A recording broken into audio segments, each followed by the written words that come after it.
જિલ્લાના બારડોલી તાલુકામાં ધોધમાર વરસાદ વરસ્યો। વાંકાનેર, આફવા અને ઇસરોલી બાબેનમાં વરસાદ ખાબક્યો છે તો ડાંગરની કાપણી સમયે વરસાદથી ખેડૂતો ચિંતામાં મુકાયા છે। તલના પાકમાં પણ વરસાદથી નુકસાન થવા પામ્યું છે। સુરત જિલ્લાના બારડોલીમાં પણ આવી જ સ્થિતિ છે કે જ્યાં ડાંગરના પાકને મોટું નુકસાન થયું છે। ભારે પવન સાથે કમોસમી વરસાદ વરસ્યો છે। સુરત જિલ્લાની અંદરમાં વહેલી સવારે વાવાઝોડા સાથે વરસાદ આવ્યો છે। વરસાદ વરસના કરવાના કારણે ખેડૂતોની હાલત જે છે તે હવે દયનીય થઈ છે। આપને દ્રશ્યો બતાવવા માંગીશ। આ દ્રશ્યો છે વાંકાનેર વિસ્તારના કે જ્યાં ખેડૂતોએ ડાંગરની ખેતી કરી હતી અને ડાંગરની કાપણી કર્યા બાદ એને સુકવવા માટે મૂકવામાં આવ્યું હતું। જે રીતે રાત્રિના સમયે વાવાઝોડા સાથે વરસાદ વરસ્યો છે। વરસાદ વરસવાના કારણે જે કાપેલું ડાંગર હતું એ ડાંગરની ઉપર જે વરસાદ પડ્યો છે જેના કારણે ડાંગરનો જે પાક છે તે હવે નષ્ટ થવાના આરે છે।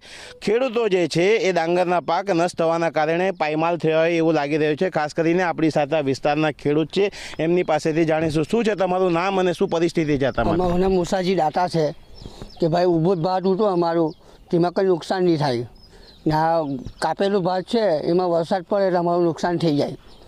કેટલા વીંગાની અંદરમાં ભાત બનાવ્યો હતો અને અત્યારે શું પરિસ્થિતિ? અમારા વાંકાનેરના અંદરમાં તમારે જોવા જાય તો કે 20% 30% જેવું ભાત કપાઈ ગયેલું છે હાલના અંદરમાં, ને ઉભેલું ભાત અમને 50% 60% જેવું છે। અત્યારે કેટલું નુકસાન લાગી રહ્યું? અમને નુકસાન લાગે કે ભાઈ 15-20% જેવું નુકસાન છે। લોકો ખેડૂત પરેશાન થઈ ગયેલા છે વરસાદના કારણે।